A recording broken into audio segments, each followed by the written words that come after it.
A paz do Senhor Jesus, amada e amado do Senhor, passando aqui para te chamar a palavra de Deus para edificar a nossa vida, amém? Abra comigo em Salmo 106, vamos orar ao Pai enquanto você procura. Senhor Deus, em nome de Jesus, Pai Santo, Deus de poder e Deus de glória, Santo de Israel, venha ministrar, venha falar conosco no nome de Jesus. Acampa teus anjos ao meu redor e ao redor de todo aquele que vai ouvir a tua palavra, que eu te peço, no nome do Pai, do Filho e do Espírito Santo, amém?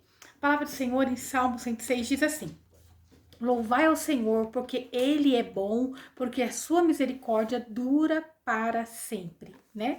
Então, louvai ao Senhor. Aqui o salmista convida o povo a louvar ao Senhor, né? Não se sabe qual é o autor desse salmo, né? Que salmos são hinos entoados, né, ao Senhor. Aqui ele convida o povo, né, a buscar ao Senhor. Aqui fala a respeito dos pecados de Israel e a misericórdia de Deus para com o teu povo. Esse salmo é uma recordação da história do povo de Israel em forma de súplica coletiva, né? Bem provável esse hino foi escrito eles ainda em exílio, né? Eles ainda ali escravos. Uma súplica coletiva, uma lembrança ruim que eles traziam à memória, pois aqui eles lembram de 7 dos principais pecados cometidos pelo povo de Deus, né? Vamos ler então aqui do Salmo, do verso 1 ao 6. Quem pode relatar, verso 2, os poderosos feitos do Senhor? Quem poderá contar todos os seus louvores, né? Quem pode, né? Ninguém pode analisar profundamente o nosso Deus, né? Quando fala quem pode relatar todos os poderosos feitos do Senhor? Ninguém consegue, né, analisar realmente tudo que Deus é capaz de fazer e fez.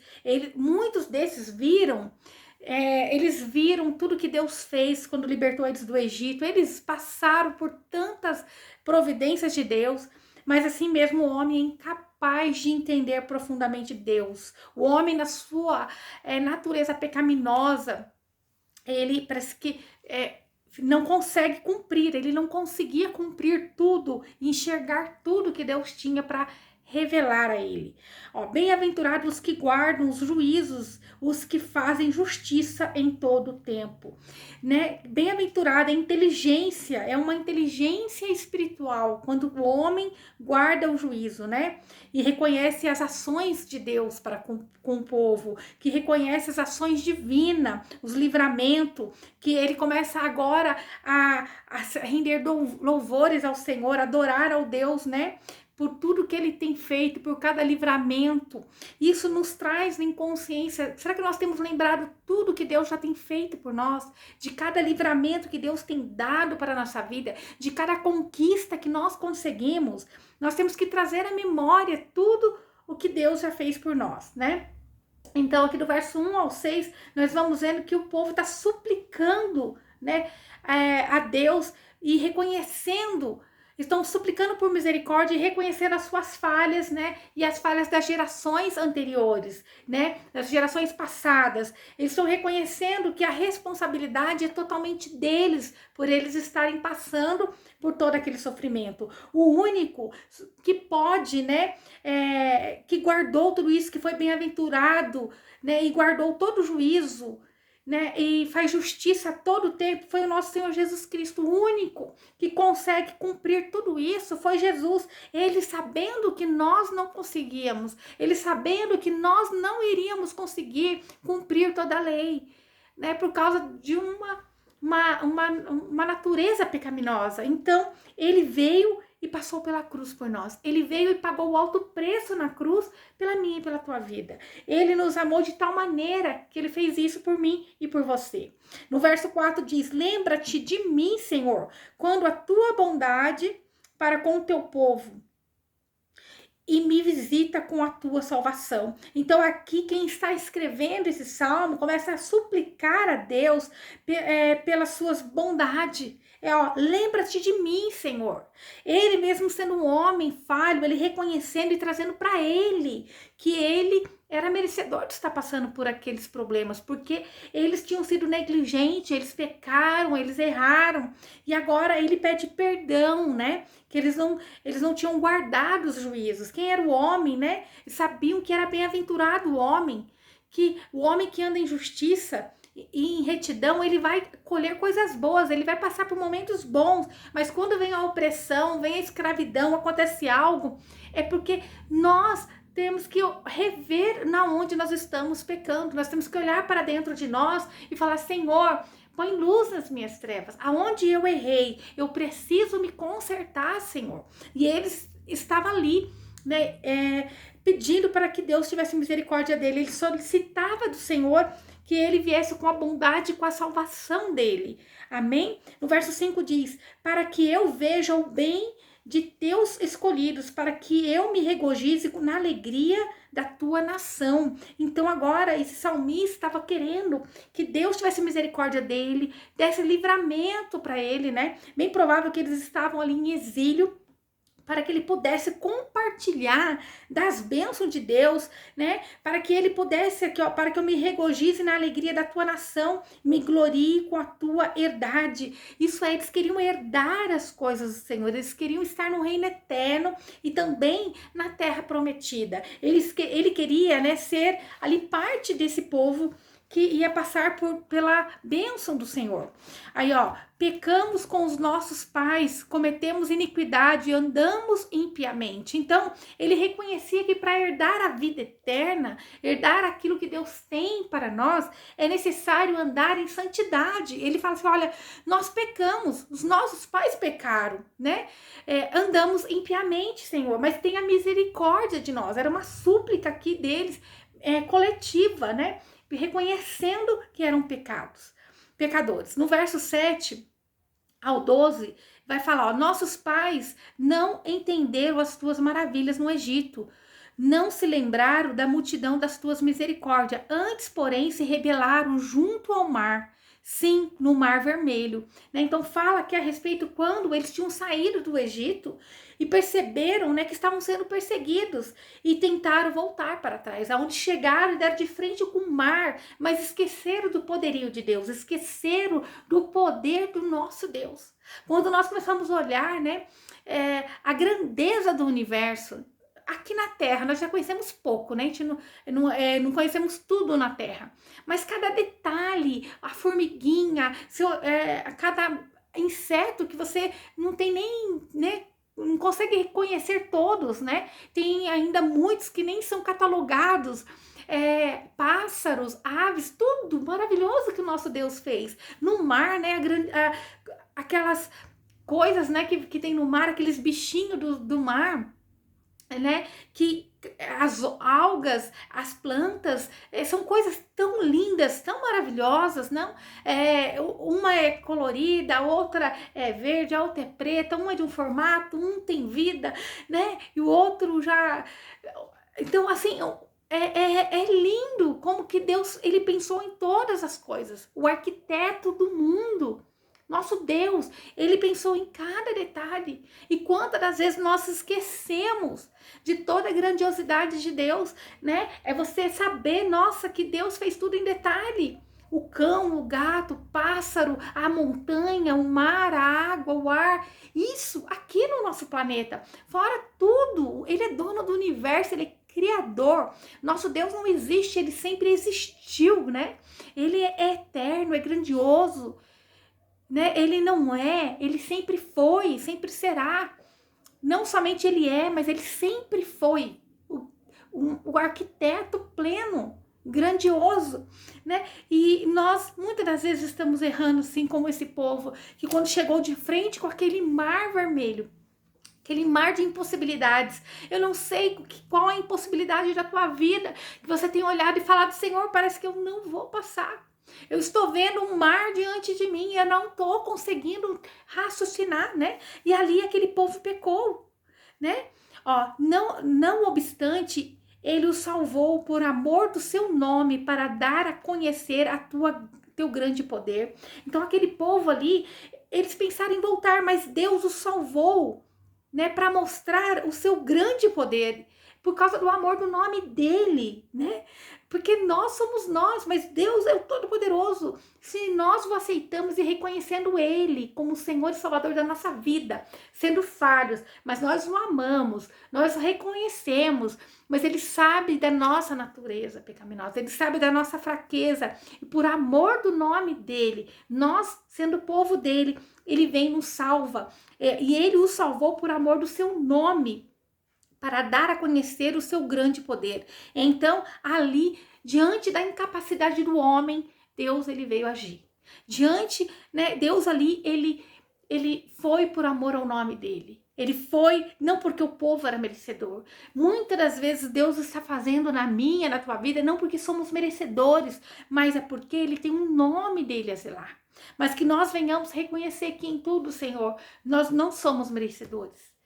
Mas nós temos um coração voltado e quebrantado, disposto a querer a te obedecer. Mas muitas das vezes nós fazemos aquilo que nós não queríamos. E o que era para nós fazer, nós não fazemos. E Deus conhece cada um de nós. Eu não vou falar para você, tá tudo bem. Não, está tudo bem sim, de às vezes a gente se sentir cansada, não estar bem e reconhecer, mas não está tudo bem nós ficarmos orgulhosos achando que estamos corretos, mas é nós nos esvaziarmos de nós e falar, Senhor, como aquele povo esteve diante daquele mar vermelho, na incapacidade deles, Senhor, mas eu não quero agir como eles, eu quero agir na fé, porque está escrito aqui, Senhor, que o Senhor fez para esse povo, o Senhor abriu um mar para eles passarem, o Senhor aniquilou todo o inimigo da alma deles. Eu creio, eu declaro na minha vida, né, na vida dos meus irmãos, que esse mar de impossibilidade hoje está sendo aberto para mim passar, que todas as minhas falhas, meus pecados, os acusadores, todo o mal vai ser agora inundado por esse mar que se fecha quando eu passar no nome de Jesus. Que você venha usar a palavra que o Senhor deixou para nos guiar, para nós não errarmos como esse povo errou. Mas em tudo a história nos mostra que o povo foi seguindo errante. Não que é bonito, mas o Senhor ali veio e foi abençoando, foi perdoando. Toda vez que o povo errava e se voltava ao Senhor, porque o Senhor os punia, eles conseguiam ali um livramento, uma bênção, né? O Senhor, por amor do nome dele, salvou. Ele repreendeu o mar vermelho, este ficou seco e conduziu pela profundidade do mar como se cruzassem ao deserto. O nosso Jesus também, ele passou por uma imensidão de sofrimento, ele abriu um mar para nós passarmos, um mar de impossibilidades, aonde nós não éramos merecedores, onde nós não éramos dignos da salvação eterna. E ele veio e abriu esse mar, ele pagou com preço de sangue, para que nós venhamos ter livre acesso a Deus, para nós sermos salvos, aonde ele aniquilou todo o pecado, todo o mal, e que nós, todo aquele que já aceitou Cristo, Senhor, como Senhor da nossa vida, como Salvador, que nós venhamos entender, né? O pecado é horrível, é maldoso, ele nos traz a tristeza. Mas nós não estamos perdidos, nós não estamos esquecidos, nós não estamos rejeitados. Quando nós aceitamos o Senhor Jesus como Senhor e Salvador da nossa vida, esse Jesus, ele pode vir e nos derramar a salvação eterna. Quando nós aceitamos o Senhor, né, que você venha entender de todo o teu coração o quão perdido foi Satanás naquela cruz, o quão humilhado foi Satanás na cruz, o quão ele já é um derrotado naquela cruz, né? Que todo cristão tem que saber o quão salvo você é, através daquilo que Jesus fez na cruz, o valor do sangue de Jesus derramado na cruz. Você tem que absorver e entender isso. Assim como Deus salvou aquele povo que não era merecedor, abriu o mar vermelho e deixou o povo passar, Deus deu Jesus para passar, para morrer na cruz por nós, passar por toda aquela dor, para levar sobre ele todos os nossos pecados, para aniquilar a morte ali, né? Para nos garantir uma vida eterna, né? Então ele derrotou todo o inimigo da nossa alma lá. Então, quando o acusador vier te falar do teu passado, que você é incapaz, que você é inconstante, que você não chega, que você não vai dar certo, que você não pode, que você entenda o quanto ele é um derrotado, o quanto o nome de Jesus ele é na tua vida, porque você o aceitou como Senhor e Salvador da tua vida. E muitas das vezes Deus está fazendo não por merecimento.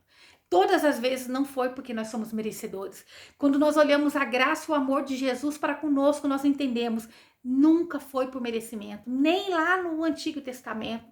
O povo não era merecedor, mas era por causa do nome do Deus poderoso e santo. E hoje não é pelos nossos merecimentos, mas é pelo nome e pelo sangue de Jesus derramado na cruz, né? Que você possa entender, se você é um cristão, você venha entender e tomar posse do quanto você é salvo por aquilo que Jesus fez na cruz. Você vai errar, você vai pecar, mas não porque você está programando, mas quando isso acontecer, que você venha pedir perdão e se sentir livre para aceitar esse perdão de Deus, para você ser, né, justificado pelo sangue do Cordeiro. Amém? Aleluia! Ó, os salvou da mão do inimigo e os resgatou da mão do adversário. Nosso Jesus, ele nos resgatou de um Egito espiritual, assim como Deus ali usou Moisés para libertar o povo do Egito, né? O inimigo ali desse povo eram os egípcios, era aquele povo, né? Cujo um mal usava para oprimir o povo de Deus, e Deus os libertou, né? O Senhor os libertou. Foi ali 40 horas para Deus tirar aquele povo do deserto, do Egito. Mas foi 40 anos aquele povo peregrinando no deserto para que o Egito saísse deles. Veja o quanto é difícil nos libertarmos dos costumes, das coisas que nós carregamos, daquilo que nós aprendemos. Para aprender o que é errado é muito rápido, mas para aprender o que é correto e resignificar a mente, né, o pensamento, é muito mais demorado. Se nós não clamarmos pelo sangue, pela ajuda do Espírito Santo de Deus, nós ficamos que nem esse povo, 40 anos ali peregrinando no deserto, para ser libertos do Egito, para que eles saíram do Egito, mas o Egito não tinha saído deles. E é necessário uma conversão completa para adquirir a promessa de Deus, para alcançar as bênçãos do Senhor. Aleluia! No verso 11 diz, e as águas cobriram os seus inimigos, não ficou nenhum deles. Veja, quando Deus vem pelo nome dele, por amor ao nome dele, em resgate nosso, ele vem e aniquila todo inimigo. Ele vem e aniquila todo o mal. Ele não deixa nada para trás. Então, creram em suas palavras e cantaram o seu louvor, né? Então, ali, eles reconheceram que Deus era com eles e começaram a cantar, a louvar e adorar a Deus, né? Então, eles começaram ali a adorar ao Deus poderoso e santo. Mas isso tem que ser constante, não somente no momento do desespero, não somente na hora que já vem a bênção, mas na hora em que eles estavam ali, no mar da impossibilidade, eles tinham que mostrar adoração, louvor, felicidade e confiança no Senhor. Então nós vamos vendo que aqui do verso 7 ao 12 foi o primeiro pecado, foi um pecado ali onde eles queriam retroceder, porque eles estavam sendo perseguidos, né? Quando eles foram libertos do Egito, eles encontraram aquele mar de impossibilidades e queriam retroceder. Esse aqui é um salmo onde dá uma revisão da história do povo de Deus, aonde vai mostrando uma história que mostra para o pecado,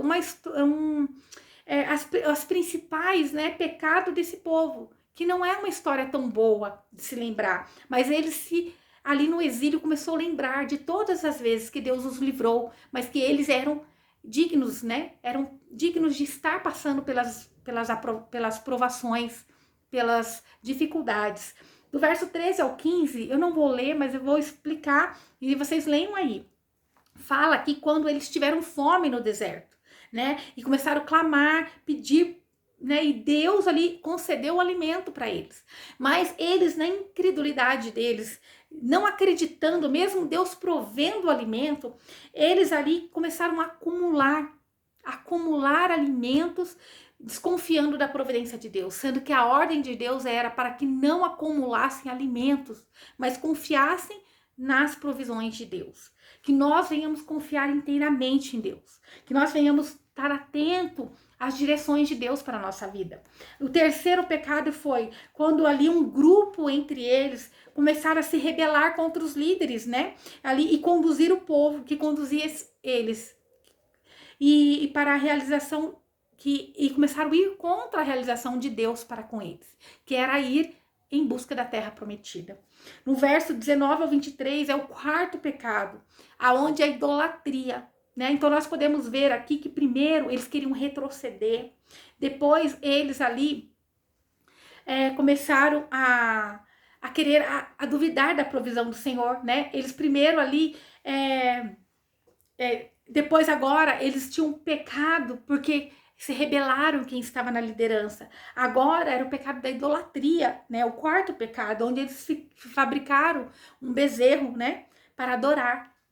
Eles queriam um Deus que atendesse eles quando eles pediam. Eles queriam um Deus que não viesse confrontar eles, mas aonde eles pediam algo e logo recebiam. Eles não queriam ser moldados, ser limpos, mas eles queriam um Deus conforme a vontade deles. E nós temos que tomar cuidado para não criarmos um Deus conforme as nossas vontades. E no verso 24 a 27 fala do quinto pecado, né, onde os espias foram para espiar a terra prometida, né? E tiveram medo, se acovardaram quando viram os gigantes. Tinham tantas coisas ali maravilhosas, cachos de uva, leite, mel, né? Os cachos de uva que tinha que juntar dois para carregar aqueles cachos de uva, e eles ali olharam mais os gigantes. Que nós não venhamos olhar a dificuldade, mas sim olhar as bênçãos que está à nossa frente. Que nós venhamos confiar que nós somos capazes, no nome de Jesus, de conseguir tomarmos posse da terra prometida. Né? Aí o sexto pecado desse povo, que foi eles fazerem alianças políticas com ali outros povos, né? Onde eles se amoldaram aos padrões dos pagãos, onde eles exploravam e oprimiam os camponeses. E eles estavam iguais ali, cometendo os mesmos erros. E no verso 34 ao 30, o sétimo pecado foi quando faltou água. E o povo ali reclamou tanto que até Moisés chegou a duvidar. Né? Isso também lá em Êxodo 17 você pode confirmar. Então foram 7 pecados, né? Ali da murmuração. Aqui a falta de água foi a murmuração. Então no verso 34 ao 42 fala dos pecados já na terra, onde eles deveriam seguir os projetos de Deus, serem gratos e separados dos pagãos, né, dos pagãos. Eles deixaram se contaminar com seus costumes, né, e ali eles começaram a idolatrar e servir outros deuses, né, e o castigo foi serem levados cativos, né, à Babilônia. Após, né, ali apesar de toda essa infidelidade, eles lá já em exílio, nós vamos ver do verso 43 ao 46, que apesar de toda a infidelidade do povo, Deus não abandona.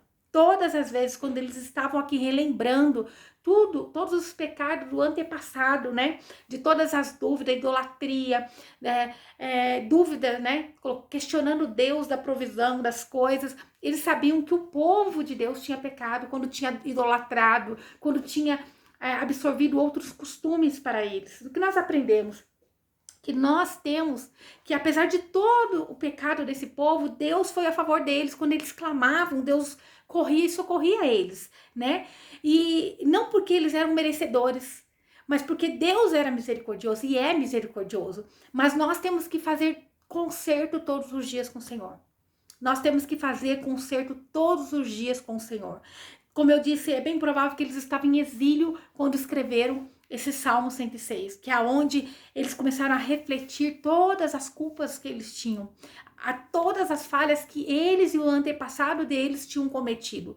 Que nós venhamos refletir, Deus dá um salmo desse para que nós venhamos refletir a nossa vida, aonde nós falhamos, onde nós erramos, fazer conserto com o Senhor. É um salmo para nós olharmos e refletirmos aonde nós pecamos, aonde nós caímos e reconhecer as nossas falhas. Não colocar panos quentes, não tapar o sol com a peneira, mas é pedir, Senhor, eu errei na murmuração, eu errei em querer retroceder, eu errei quando eu duvidei da sua providência, eu errei quando eu idolatrei, eu errei quando eu olhei para o gigante e não olhei para a bênção. Aonde eu tenho errado, Senhor?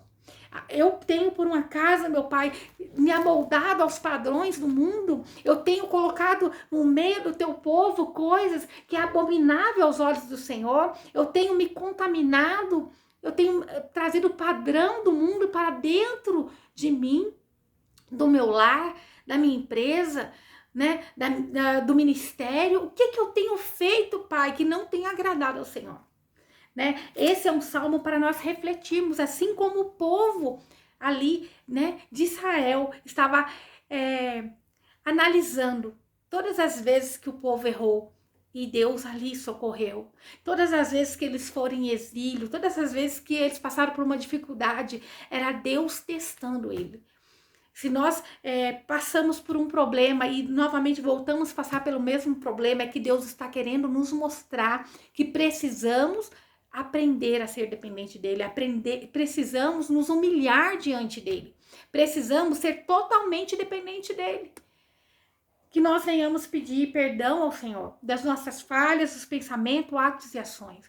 Que nós venhamos refletir junto com a ajuda do Espírito Santo de Deus e entender que nós somos salvos pelo sangue do Cordeiro, que o pecado que agia em nós, ele não pode agir mais. Né? Aquilo que te acusava não pode te acusar mais. O pecado, ele é um derrotado. O inimigo da nossa alma é um derrotado. Porque Jesus derrotou ele na cruz. E que nós temos que tomar posse de toda essa salvação que Deus fez por nós. Dando o nosso melhor. Todos os dias pedindo ajuda de Deus. Todos os dias pedindo a ajuda do Espírito Santo de Deus. Para nos conduzir para uma vida eterna, uma vida de sucesso. Aqui, né, esse salmista falava, lembra-te de mim, Senhor, no verso 4, segundo a tua bondade, que nós venhamos falar isso para Deus. Deus, lembra de mim, segundo a tua bondade, e não pelo meu merecimento, Senhor, né? Para com o teu povo, e me visita com a tua salvação. Que nós venhamos pedir para que Deus venha lembrar de nós pela bondade dele, para a bondade que ele tem para com o povo dele, né? Por amor ao nome dele. E me visita com a tua salvação, que nós venhamos crer na salvação eterna, para que nós possamos desfrutar das bênçãos de Deus. Não é porque somos perfeitos ali, eles estavam reconhecendo o Senhor, nós reconhecemos, nós suplicamos que nós falhamos, os nossos pais falharam, mas nós precisamos das suas misericórdias. Nós precisamos que o Senhor lembre de nós, Senhor. Se as portas estão trancafiadas na tua vida, se as coisas estão paralisadas na tua vida, se tem algo errado na tua vida, na tua casa, não sei o que está acontecendo, essa opressão está vindo sobre a tua vida. Peça para Deus, lembra-te de mim, meu Pai. Lembra de mim, do teu povo, visita-me com a tua salvação, visita-me com o teu poder, com a tua presença, não porque eu sou merecedora, mas é pela tua graça, pela tua misericórdia. É isso que Deus está pedindo para nós hoje. Nós não somos merecedores, nós temos que apenas reconhecermos que somos um vermezinho de Jacó, né? Um vermezinho, mas quando nós clamamos a Deus poderoso e santo, né? O Senhor que nos salvou da mão do inimigo foi Jesus. Aquele que pagou o preço na cruz, ele nos salvou. Nós estávamos de frente com um mar de impossibilidades. Nós estávamos de frente com um mar de perdição. E Jesus passou por ele. Ele abriu esse mar, um caminho seco, para um povo que queira aceitar ele como Senhor e Salvador passar. E ali todo o pecado fica para trás. Ali todo o pecado tem que ser aniquilado. Ah, mas se eu pequei, eu errei, peça misericórdia ao Senhor. Porque o que Deus fez por você, dando Jesus, o que Jesus fez por você é tão grandioso que o inimigo todos os dias tenta tirar você da presença de Deus, dizendo que você não é digno e que você não é capaz, mas você é salvo no nome de Jesus. Assim como esse povo não era merecedor. eles não eram dignos do amor, não eram dignos da salvação e nem da providência, do cuidado, mas Deus amava eles de tal maneira, por amor ao nome de Deus, porque eles carregavam o nome de Deus, e Deus assim os livrou de todo mal.